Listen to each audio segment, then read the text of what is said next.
سیدنا امام حسین علیہ السلام کی بارگاہ میں میں چند جملے آپ سے عرض کروں گا۔ کائنات کے اندر لوگوں نے خدا ہونے کے دعوے کیے، نمرود ہو گیا، فرعون ہو گیا، خدا ہونے کے دعوے کیے، لوگوں نے نبی ہونے کے دعوے کیے، لوگوں نے رسول ہونے کے دعوے کیے، لوگوں نے مسیح ہونے کے دعوے کیے، موعود ہونے کے دعوے کیے، پر کائنات میں آج تک کسی نے حسین ہونے کا دعویٰ نہیں کیا۔ اس لیے کہ جب کوئی سر کٹا نہیں سکتا، پھر کائنات میں کوئی دوسرا حسین آ نہیں سکتا۔ اور حضور صلی اللہ علیہ وسلم میں یہاں پہ آپ کو میرا حسین تو باغ نبوت کا پھول ہے، تھوڑی سی بلند آواز سے سبحان اللہ کہنا، میرا حسین تو باغ نبوت کا پھول ہے، اور حیدر کی اس نظام خون بطول ہے، اور جس کے لیے یزید نے اتنے کیے ستم، وہ تاج تو حسین کے قدموں کے پھول ہے۔ دارین کا سلطان حسین ابن علی ہے، دارین کا سلطان حسین ابن علی ہے، اور منہ بولتا قرآن حسین ابن علی ہے۔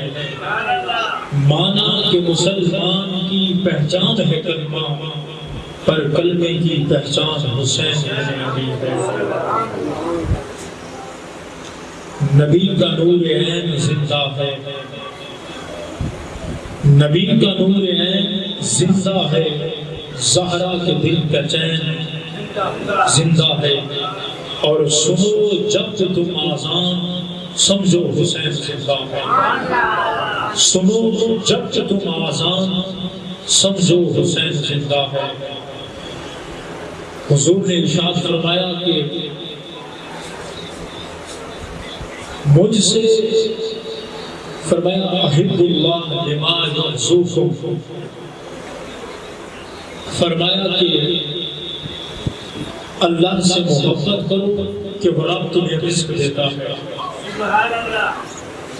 فرمایا اللہ سے محبت کرو کہ وہ رب تمہیں رزق دیتا ہے، فرمایا احبونی لحب اللہ، اور فرمایا مجھ سے اس لیے محبت کرو کہ کائنات کا رب مجھ سے محبت کرتا ہے، وَأَحِبُّوا أَهْلَ بَيْتِ لِحُبِّي، اور فرمایا حسن و حسین سے اس لیے محبت کرو کہ محمد کی ذات حسن اور حسین سے پیار کرتی ہے، اور فرمایا کہ من مات حب آل محمد مات شہیدا، فرمایا جو محمد کی آل کی محبت میں اس دنیا سے جاتا ہے، فرمایا اس کا نام رب ذوالجلال شہید میں لکھ دیتا ہے۔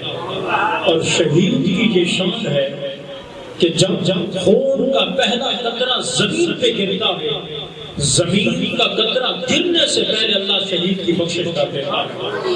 فرمایا جو محمد کی آل کی محبت لے کر قبر میں جاتا ہے، کائنات کے مالک اور مختار نبی نے فرمایا وہ بھی شہیدوں کی صف میں کھڑا ہوگا۔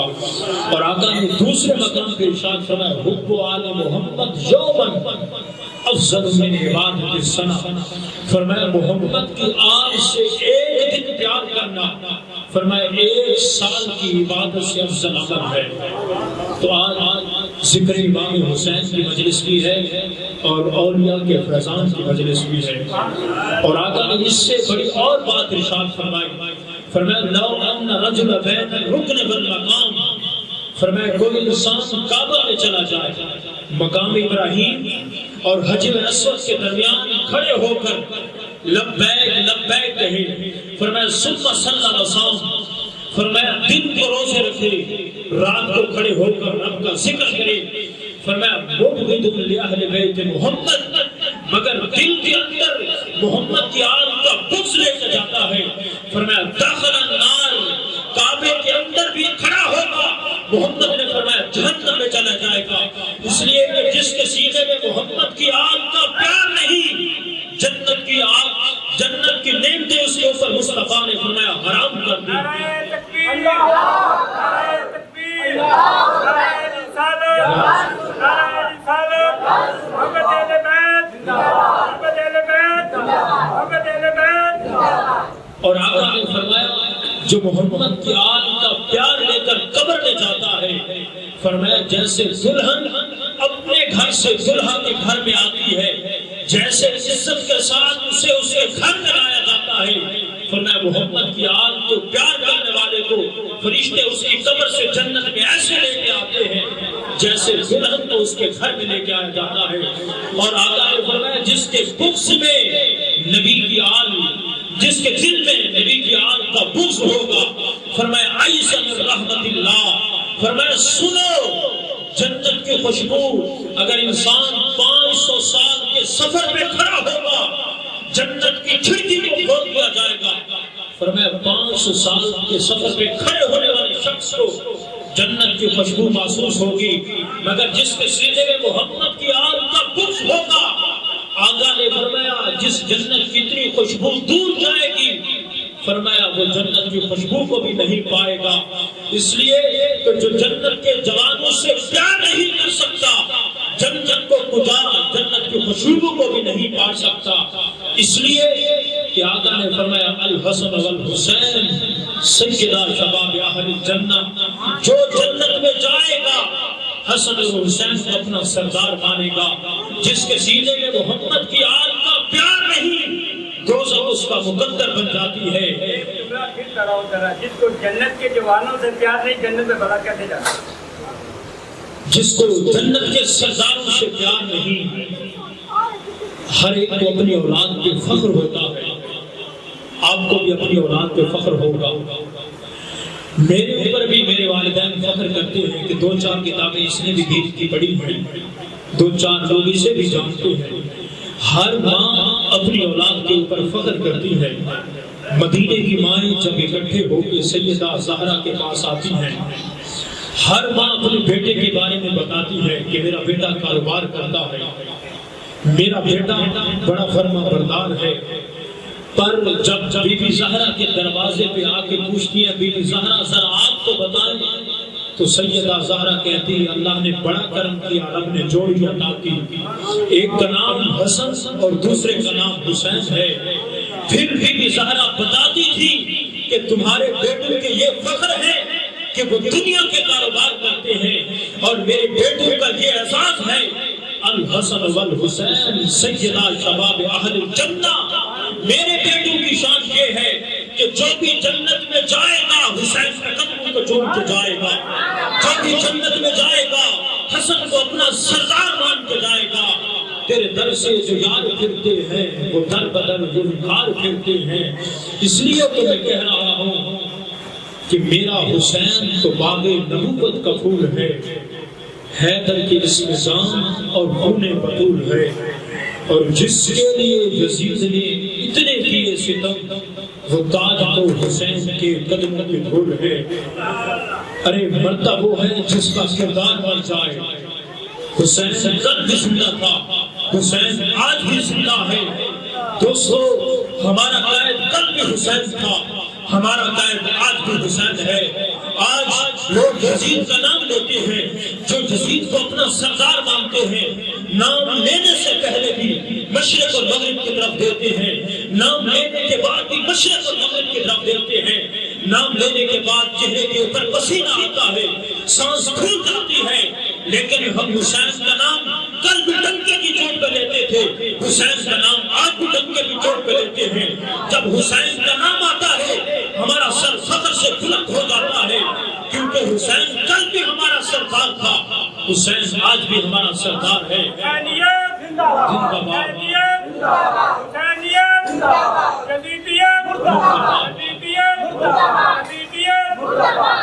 اور آقا نے بڑی خوبصورت حدیث بیان فرمائی، ہمیں گھر بیٹھ کے اس بات کو اپنا موازنہ خود کرنا۔ یہ حدیث سننے کے بعد حضور نے پاک علی کو بلایا، سرکار نے فرمایا علی سنو، 3 لوگ میری آل سے پیار نہیں کریں گے۔ بڑی سننے والی حدیث پاک ہے۔ پاک علی نے ارشاد فرمایا سردار وہ کون بدبخت 3 لوگ ہیں؟ آقا نے فرمایا اما منافق، وہ ہوگا جس کا دل میلا ہوگا، جس کا دل میلا ہوگا وہ محمد کی آل سے پیار نہیں کر سکتا۔